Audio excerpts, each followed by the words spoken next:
ကျွန်တော်ကလည်းအဝေးမှာရောက်နေတဲ့အချိန်ကြာသူကလည်းကျွန်တော်အတူမရှိတော့ဗျာအနူလို့ပဲအနူရဲ့လူနဲ့ရေးဆက်ပါသွားလို့ပဲထင်ပါဗျာ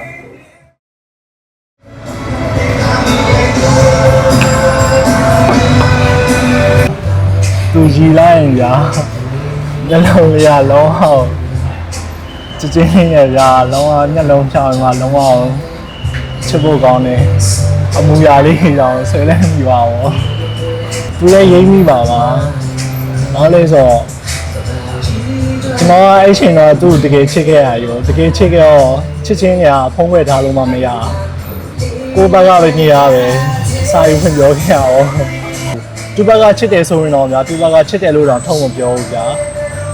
လူများလို့ပဲကျွန်တော်ထင်တာပဲဗျာအဲ့တော့ဟုတ်ဒီနေ့ကြော်မှသူ့ရဲ့အဖြစ်ကိုရခဲ့ရပါ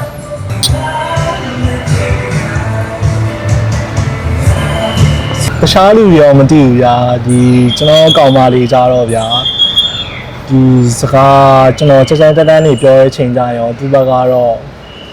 နောက်ကောင်းပါရဲ့ဒီမှာမျက်ရည်လေးနဲ့ကျွန်တော်ကြည့်နေရပါဗျာကျွန်တော်ပြောတဲ့စကားကြီးခံရပါဗျာကျွန်တော်သူစစတန်းနေစကားကြီးပြောခဲ့မိရဲ့အဲ့ချိန်ကြရင်ကျွန်တော်သူ့ကိုဒါဆိုရင်တို့ပြောစကားကြီးဗျာပြီးကြတော့ကျွန်တော်ပြန်စဉ်းစားရတယ်ဒါကျွန်တော်မားခဲ့ရအမားကြီးပေါ့နော်ဒါကျွန်တော်လည်းအဝေးမှာရောက်နေတဲ့အချိန်ကြာသူကလည်းကျွန်တော်အတူမရှိတော့ဗျာအနူလို့ပဲ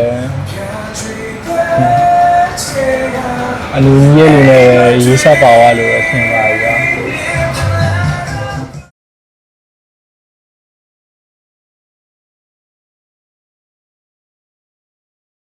ဒီ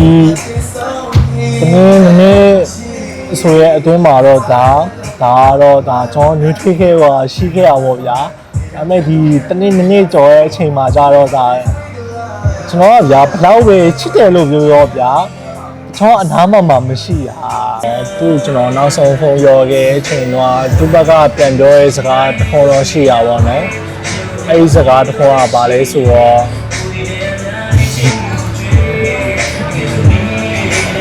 ဘလို့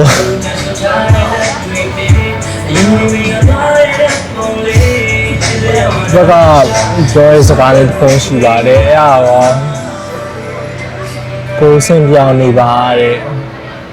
တရားဆင်ပြေပါတယ်တဲ့ဟောအချိန်ကြရင်ကျွန်တော်ဒါပြန်ပြောလို့ပြောမှလည်းမသိတော့ဘူးဗျာ